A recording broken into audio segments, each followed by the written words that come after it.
Hello and welcome. In today's episode, we dive into why yesterday's online strategies no longer work and what to do instead.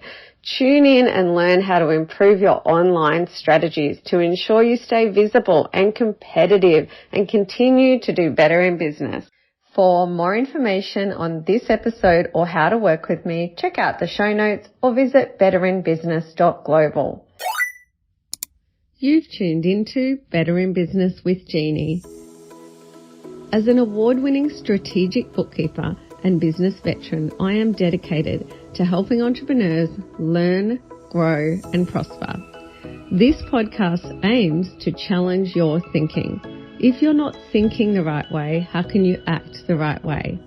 Each episode will dive into key drivers of success, which I also call the rules of the game. Learn the rules, play to win. Let's go. I like to start every episode by reminding you that it is globally recognized that pillar one for the success of any business is up-to-date, accurate bookkeeping. If your books are not right up to date, tune into episode 1, please. You can also get in touch with me if you'd like some help.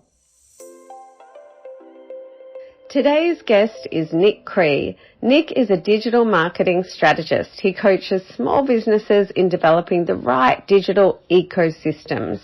Nick's passion for online marketing was sparked while running his mortgage broking business many moons ago, after which he moved full-time into running a web development business, inundated with demand for 13 years. Today, Nick is a leader in his field and he leads by example. A quick Google of his name, 𝗟𝗚𝗞𝗘, will result in the first 6 pages of his presence online.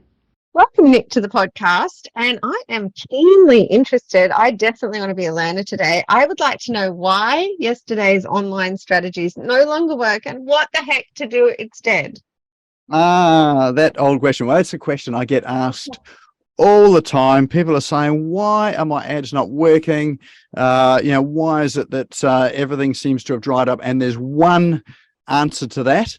And that is there was a big global event that happened over the past 2 or 3 years, and that was called COVID. And that wasn't why the change happened, but people's behavior changed. So what happened was, people got locked out of businesses. Businesses, had to close their doors for a period of time. Some of them closed permanently, unfortunately. But people went home, and so they were locked in at home. And so the way that people do shopping, that kinesthetic experience of going shopping, changed. So, whereas people would maybe go into, if it's a service-based business, go in and have a chat to someone, or someone would come around to their house and have a chat with them, they'd have a conversation, and from there they would decide whether they're going to buy or not. Or people would walk into a store and they'd pick something up, they'd feel it, they'd touch it, they'd sniff it, they'd smell it, they'd taste it. Well, hopefully they're not tasting it, but they get this experience of what things are before they buy it. Now, when someone's locked at home, they can't do that anymore. So the only way that people can purchase is online. So a lot more people flocked to the online world, and they started to educate themselves on how do we do this sort of stuff. And technology that before they would say, look, I'm not very techie, I'm not an online person. They all of a sudden were forced into a situation where there was no alternative. They had to use tools like Zoom and Skype and these communication tools. Otherwise, they couldn't work. They couldn't connect with their work colleagues. They couldn't connect with each other. And so these tools now become part of what's everyday life for people. So now that we've returned back to work, or back to some sense of normality, people now have the sense that I've got all these tools, and they're still using these tools at their disposal. So you think about, say, online shopping or online commerce, that hasn't gone away. So that has continued despite the fact that life has gone back to reasonably normal. So what's happened there too is that the power balance between the business owner and the consumer, or the business owner and the other business, has changed. So, when you walk into someone's premises, you sit down, you've made an appointment, you're going to have a chat with them, then it's generally the salesperson, the business owner, or whoever the customer's talking to that's got the control of that conversation, because they're directing people into a particular direction and taking them on a customer journey. What's happened in when people are at home and they're doing all of their research online at home, now they're in control of it. So they're not having a conversation with someone. They're now having that conversation in their head, and they're doing things like navigating through websites, trying to make decisions and choices. And they're asking questions like, well, how do I know whether this is any good? So trust becomes a really big issue. So how you develop, trust with people when you're talking with them, you get the sense that you like them, you trust them, or you don't. That's disappeared. So now they're thinking, well, how do we make decisions? So they're doing things like jumping onto, they're looking at reviews and testimonials. So that really has become huge during the pandemic. And you even just need to think of your behavior. So if you imagine going shopping on Amazon, and you're looking for a product. Have you ever done this where you've looked for a product there? There's a range of products. I know I did it for microphones when I was buying cameras. When I was buying a camera during the start of it all, and I thought, well, which one's the best one? Jump down to the reviews, because they're all much of a muchness. So then I jump down to the reviews and see what people say. One negative review is enough to put people off buying that product. So they'll go to another one where there's no negative reviews. So they're not necessarily looking at the positive reviews. They're seeing what people are saying are the negatives, and they're using the negative as the decision maker for whether they buy that particular product or another one. So that's part of, changing of behavior and changing that power dynamic between the business and the customer and consumer. Yeah, I never kind of thought of it behavior change, right? But also power change. And it's so relevant to everyone. So before the show we were talking about, I said when COVID hit, we were getting this steady stream of inquiries through Google My Business. People still really wanted to work locally, even though, you know me, I'm so digital. So I just was like, I wish everyone would understand that I'm national and I don't need to be in their same suburb to service them.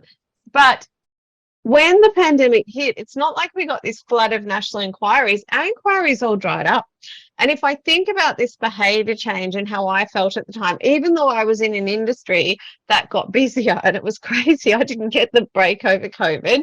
I didn't know that was going to happen. And so I remember being in a software company and saying, look, I know I've signed up for 2 years with your company, but a pandemic just hit our world. I'm really nervous. Could you please change that over to month or a year? Like I don't know what's going to happen in the world. And I think this is what you talk about behavior broadly changed, didn't it? Yes, it did. And one of the more significant parts of that behavior change it came down to trust. So how do I make decisions based on who do I trust? So even though you're a service-based industry, you can work anywhere. There is this sense, I suppose, and I'll still get it today. In fact, I had a customer of mine, a client of mine, ring me up and said, I'd like to meet in person. And I said to him, have we not met before? And it just sort of struck me that no, we'd only sort of communicated on Zoom and phone and all that sort of thing. We've never actually met. But here's someone who really wants to meet, wants to shake my hand, sit down over coffee and have a conversation. There is something in that interaction which develops a bond and really solidifies, whether you trust someone or not. That whole thing of being able to look people in the eye. And you've got all these micro expressions and those sort of things in your face that start to give those cues. You can't get that online. So even though you're a service-based industry, those leads will dry up because it's not because the customers don't trust you, but they don't know sort of how they can trust you. They've got no cues anymore. So I don't know whether you were meeting your customers face to face or not before, but it just became more acute as well. So even if you weren't meeting them face to face, there was still a sense that they could trust you by how you sounded on the phone or whatever your communication method was. But when COVID hit, that all just pulled back. Everything just pulled back, and they're looking for third-party indicators as to where to sort of trust you. So if you think about, okay. Yeah. So if you think about Google My Business, that's a really important platform for people to be on. In fact, I think that's more important to have when you're starting out than a website. And I do too. Yeah, and that's often a way that people found people. So you think about behavior on Google My Business. People if they're using that, then they're probably using it as a where is this person, where are they located, where's this business located type of thing. Now, I can give you a story about that. I was at a seminar in Sydney, and I lost the screw in one of my glasses, so it was just hanging off my face, and I needed to go and get it fixed. So the best way to find an optometrist that was close to me that could fix this was Google Maps. So I just pulled up Google Maps and had a look at typed in optometrist, and I found something that was near me to get it fixed. So it was no good going to Google. Google might have given me the same information, just your traditional Google search. But it was because I needed to go to the business that I used Google My Business to find something that's closest to me. So that there might have played a factor in, why, say, Google My Business was not kicking out as many inquiries as, you normally would have pre-pandemic. Yeah, that's really, really interesting. And that, I only noticed recently, I saw someone on this Google Maps looking up whatever it was, right, a service. And I'm like, what are you doing? I've never, and this difference in behavior of people using these platforms. And it's really interesting. I was talking to another guest, but hearing you say, Nick, I think Google My Business in some cases is more important than a website. I've noticed it's only a few years ago that we always Googled things and went to a website first. I don't think, depending on the industry you're in and the kind of customers you're interacting with, I don't think people are going to the website first anymore. Sometimes maybe, but I think the website is it's a lot different. Once it was everything. Yes, well, and that's one of the other changes as well. People could rely on having a website. So like traditionally, if you didn't have a website, you didn't have a business. That was the vernacular that was going around.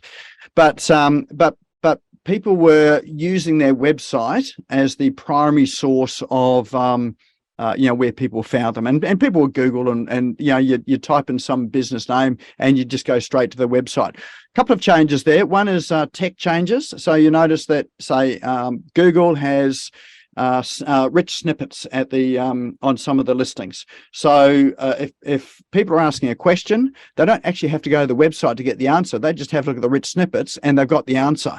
And so they're bypassing the website. So that's the first thing that has changed. The second thing is again, it comes down to trust as well and personal branding. So people are now no longer making decisions just based on what they read on a website, because let's face it, whatever's written on a website is written by the business itself or someone, a representative of the business. So that, of course, they're only going to say good things about themselves. So, and when we think about people looking for third-party proof in order to verify, whether this is a good place to make a purchase, just like they do on Amazon, they're now doing that with businesses. So you'll find that people are looking at things like the website, they're looking at socials. So they'll be having a look and seeing what sort of presence there is on social media, and they're doing that not to see whether they're on socials, but to see what other people are saying about them and what they're posting, and whether subconsciously it's congruent with what's on the website. And then they're also using things like YouTube as well, so videos. So videos have just absolutely skyrocketed. So you just need to look at YouTube. They've got YouTube Shorts on there, those little short videos, which are the same as the Facebook Reels and Instagram Reels as well too. That there's just really exploded. So anyone who's not using that, you really need to consider using those, because people are watching them, and they're watching those more than they are scrolling down the feed, and those are the ones that are capturing people's attention. So no longer can you have just a website. You need to develop a digital ecosystem for your business. Digital ecosystem. That is really... Some of what you're saying is like, yes, I'm observing this. And then other things like, oh, okay, I haven't seen this. It's so interesting. So digital ecosystem, because I was going to come back to, all right, great. So we're starting to understand that why things aren't working. There's a behavior change. I love the power shift, right? Exactly what you're saying. It's like nobody wants to be marketed to, and we're always ramping that up. Like, oh, I don't want to be sold to. I don't want to be advertised to. So now it's like, oh, I'm not going to be sold to. I'm going to go online in my own time at 8 o'clock at night, 5 o'clock in the morning, whenever it is. I'm going to do all of my research. No one's going to push me to make a decision quickly. I mean, the power is all with us, isn't it? Well, I should say, that's how we want to feel. At the end of the day, we're all in marketing funnels, and sometimes they're beautiful and helpful. That's what I think anyway. But the behavior change and the shift of power. So what I'd love to talk about, what is going to work instead, because it sounds like leaning towards this digital ecosystem. Well, yes, you need to have a system there where people can, where you appear all over the place. It feels like you're just everywhere, like you're on Google search, you're on, you've got a website, you're on socials, and everywhere people are searching, you just seem to pop up and appear everywhere. So I did something the other day, which was just out of curiosity, was to Google my name. And what I discovered was that I appeared in the first 6 pages of Google. Almost every single listing was my listing. So, and they're all organic listings.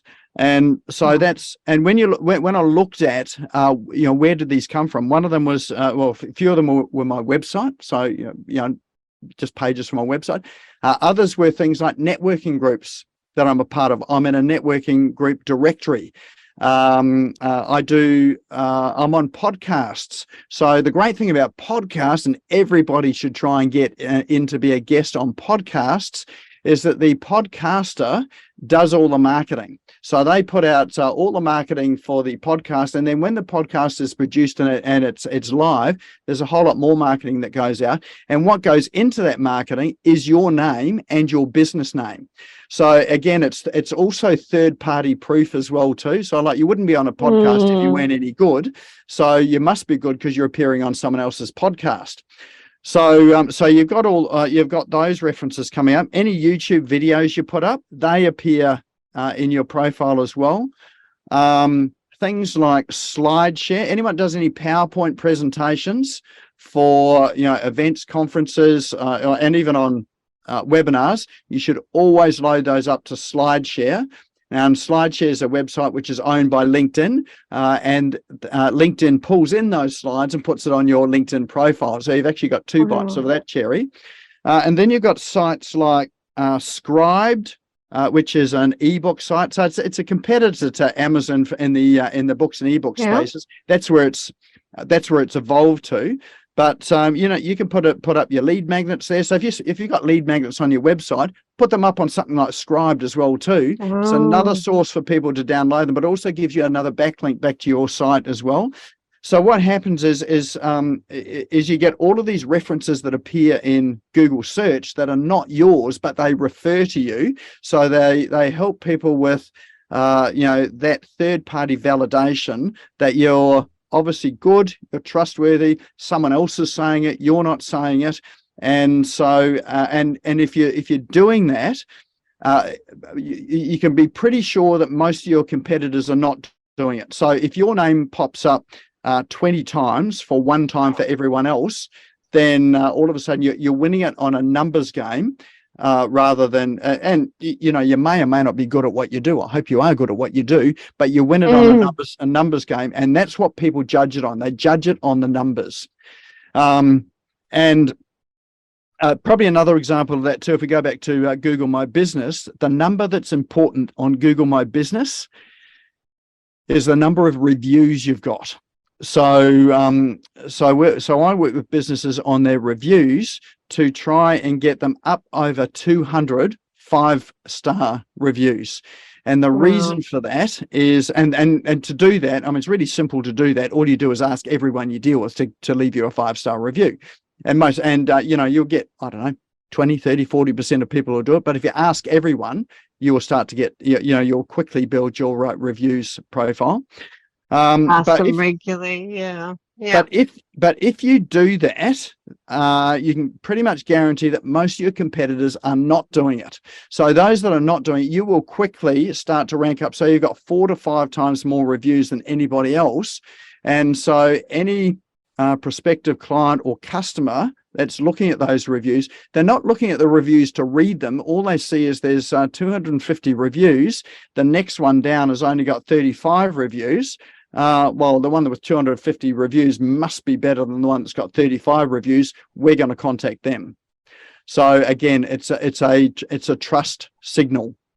And behavior. And I see myself do it. You know, it's that I was saying on another recording we were doing, observe your own behavior in this space. Like just try and take the business owner hat off and watch yourself and the way you behave, because it is surprising. You know, we get disconnected to it in the business, and we're so connected to the what we do rather than kind of the why and the customer journey. And then what we want, you know, especially if you know you're really good at what you do and you've been in business a while, you know, we just want to say to our market, look, I'm really awesome. Just trust me. Sign on the dotted line. Don't worry if I'm twice as expensive as everyone else, because trust me, you're going to be so happy. And we know all that, but the ability to translate that, I feel like it's changed. Like you said, power, it's changed. Third-party validation, you know, I've heard of this, but the way that you're describing it is yet a whole nother description that is blowing my mind, so to speak. A couple of tips for listeners on so video content. If you're like me and you're like, oh, I'm doing video, it is great. If you can get on and do it, do it. But if you are struggling, there's some really great new tech coming out, like Synthesia. I know that's a weird word. If you Google Synthesia, they have human avatars. So when not cartoon avatars, these are real people avatars, but you can get your own avatar created. Obviously, it takes a little bit of an effort. It's $1,000 US. But if you really don't like doing video, then you can have your avatar with a script. And Nick has great ways to create content around scripting. There's things like Jasper for creating your content. And then with podcasts, if you're thinking, I couldn't guest on someone's podcast, you know, practice makes perfect. I remember starting to guest on and I just thought I would vomit. And it's easy for people to say, oh, but you sound so confident. Well, just makes perfect. Jump on, say, matchmaker.fm. Just get started with all these things slowly, because we can't look away from them, can we, Nick? Can we? No, it is a reality of business today. And if you're not doing it, someone else is doing it. And, you know, I always think it's better to be ahead of your competitors and ahead of people than trying to catch up to them. So if you're ahead and you can claim your space before anyone else claims it, it's a lot easier to defend that space than it is to attack someone else's space. Fascinating. You know, when we used to I was an early adopter for Google My Business, because you got to think, I call it the sandpit I'm playing in, because I won't compare myself to, say, Nike or something. So when I'm got my bookkeeper hat on and I'm running my bookkeeper practice, I'm playing in that sandpit, and my competitors are other bookkeepers. So I'd love for the audience to think of that too. If you're a plumber, your competitors are other plumbers. So it's like, what's everyone else doing? And it's like what you said, how can I be at the top of my game or get there? Because I adopted a lot of things early, and the fruits, like the bearing of the fruits around, say, everybody else thought of Google My Business, I'm not going to do that. People thought a website, I don't need that.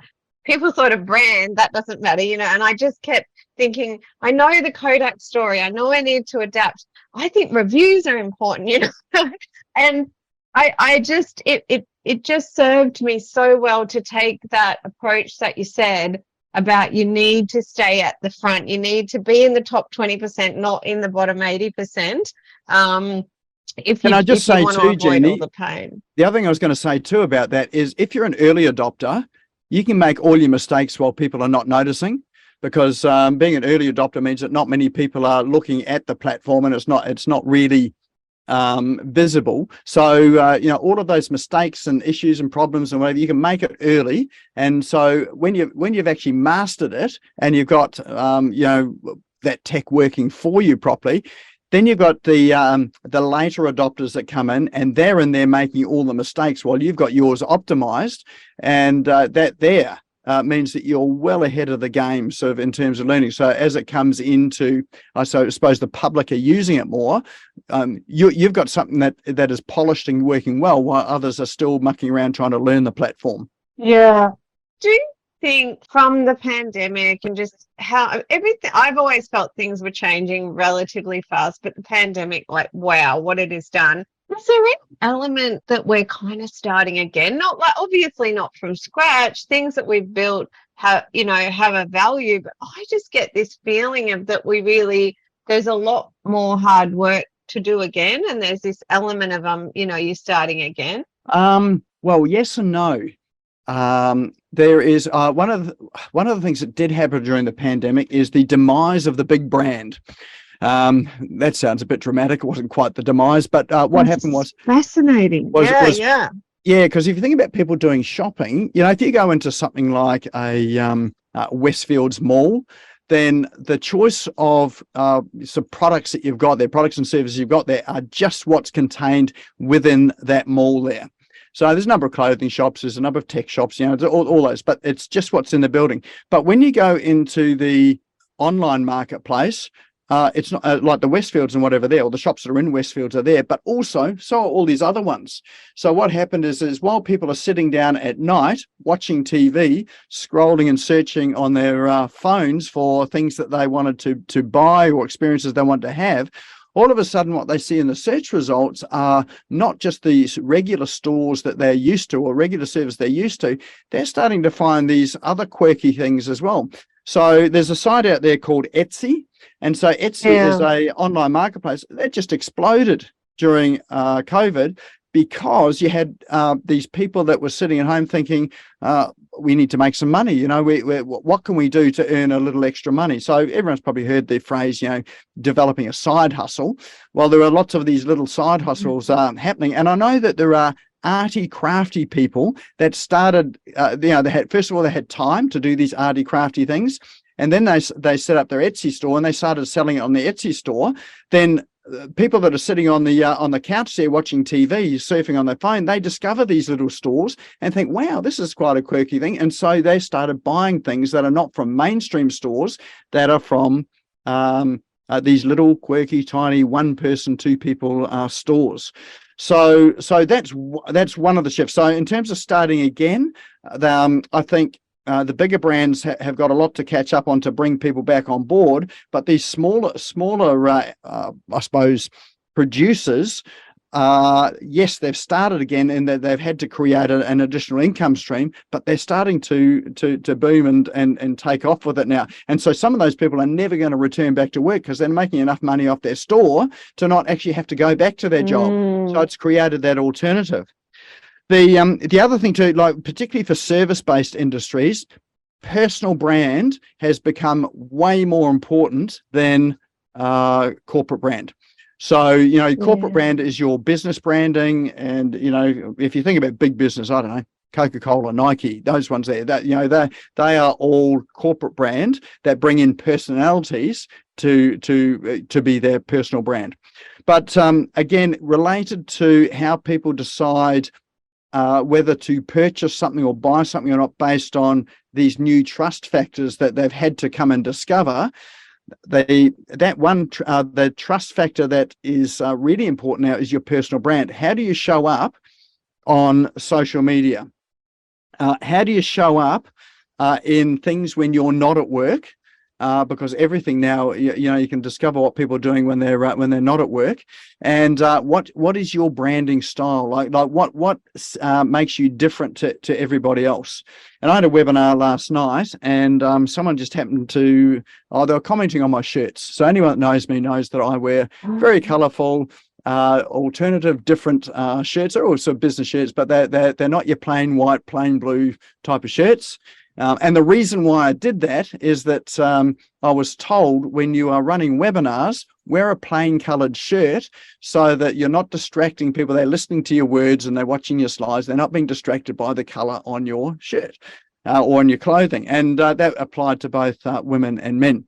So the thought that runs through my brain, being a bit of a contrarian thinker, is, well, if everybody's doing that, I'm going to wear these coloured shirts because I'm going to stand out because I'm wearing these coloured shirts. So now, and that really worked. And so that's become part of my signature brand. So when I wear a plain shirt, people come back to me and say, where was your coloured shirt? So they notice these sort of things because it's a branding, part of my brand. And it's that sort of thing that gives them, and it's one of those things that either turns people off or turns people on.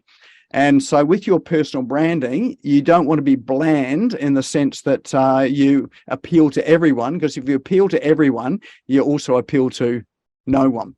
So you want to polarize, so you get people that love what you do and love who you are and how you present, and you also want your haters as well. So people that just don't like what you're doing and you just don't resonate with them. And what you find is that your tribe that really like you will then go to bat and defend you as well too.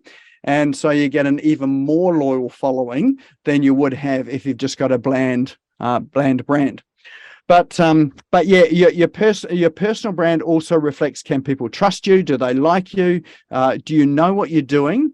And so this is really important, I think, in service-based industries that and people that work in businesses that have got lots of people like them. So like financial planning firms, bookkeepers, insurance advisors, mortgage brokers, those sort of things there. If they're working, probably real estate agents, probably a good example, because often they're working in an office there with lots and lots of real estate agents. How do you stand out amongst all those real estate agents? And how do you stand out from the collective opinion that people have of real estate agents? So you're changing people's collective opinion. And that's all about your personal branding, developing a personal brand. And you can only ever develop that really these days on social media. Yeah, social. That's where I think people have started to look at socials over as well as websites. And our most popular page on our website is about us. And again, that's a behavior change. That just wasn't always the case. So it's really interesting. And then I also find you just get people will follow you for a year or so on socials before they ever even reach out. They're just like, oh yeah, just looking at what she's doing, just trying to get a bit of value here, get a taste. And then eventually, I've been following you for a year. And I think that is a misconception that buying behavior is, I need it, I buy it. It's, I think I need it. I'll think about it for however long, until, and maybe I'll try a few different ones before, especially with services. Yeah. Well, actually, my longest customer, I think, followed me for about, would have been in the 1990s, came through to me in 2021. And that was from a previous business. So your personal brand can be transported from business to business to business. So it's not about where you're employed or what you do, but it is about who you are and why you do what you do. And so it does transcend businesses. And I should say, personal branding is not about selling your stuff or telling people about how good you are. It's about people understanding what your values are, what's important to you, what your personality is, how you relate to people, how you treat people. That's your personal brand, and that's why it does transcend across jobs, industries, businesses, and it is transportable. And I think it's fun. I've been into this personal brand space for a little while, and something I liked about it is that I do like to be me, and sometimes there'll be messages to curate yourself.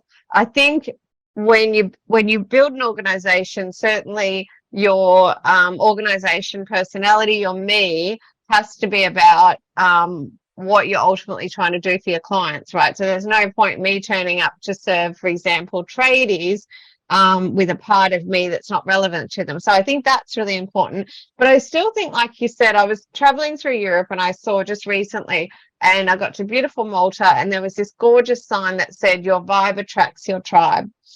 Yep. And I got a photo under it, and I was like, this is it. I don't mind if the people don't like what I'm doing. It has to more, I want to be me so that people can actually decide if I'm right for them, because I'm not right for everyone. None of us are. And I do need I need a values match. I need all of those things. So yeah, I think it's really fun to be able to lean into, like Dr. Zeus says, right? There's never been anyone newer than you. Yes, yes. And Yeah. I think your personal brand has to be you.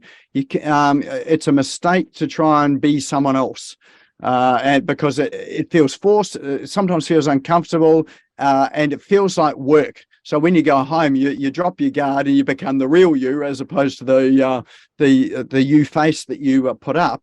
But what happens is that if you are trying to be a persona you're not, sometime in public, you're going to drop your guard and the real you is going to show through. And so depending on what that real you is, that's going to jar and be incongruent with what people know, or who they know you to be.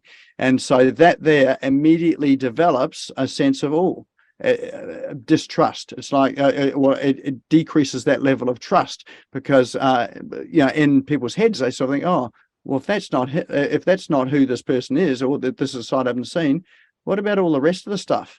And so it just translates across everything. So it's really important to be you. Yeah, I'm massively, and trust is something that I think it's actually, I don't think it's that hard to build trust. Like, I tend to think everyone's innocent until proven guilty to me. So I meet someone, if they shake my hand and look me in the eye and make me a promise, I say, all right, and I build trust. But if somehow that trust is compromised or broken, to get that back, it can be near on impossible. Which is why I rant on about when you said earlier, Nick, you do this and that, and then hopefully you're delivering a great service or product. Like, we need to make sure that's happening. And I call the marketing X factor trust. Like, keep your promises, do what you said you'd do in the time frame you said you'd do it. So all the marketing in the world makes no difference if you can't deliver on the promise that you made, obviously. So it's an ecosystem, right? Yeah, it is. Yep. And it all just builds on everything else that went before it. And so, I think that's where you say, be genuinely you. If you don't want to do something, and the reality is you're going to end up dropping the ball, because it's not even a values match. Like, if somebody said to me in the bookkeeping world, oh, we want you to do this bookkeeping this way, Jeannie. Yeah. One of the reasons I say, no, we're going to do it my way, because I'm really good at what I do. And if you trust me, you're going to be so happy in 3 months or so, right? If I do it my way, you're probably not going to be, if I do it your way, you're not going to be happy, right? So it doesn't matter if I don't win that client or whatever it is, I won't do it their way, because I probably won't even keep my promise. Does that make sense? Like, yep. Yeah. So I think that's the genuinely you, so that when you say, this is what I'm so passionate about, this is what I do, this is what I'm going to do for you, I do it every day of the week, and I slam dunk it, stick to that, because you're far more likely to deliver on it. That's what I think. And you don't have to have everybody as a client. So I think that life is too short to have people hanging around you that don't like you, or you don't like, or is hard work.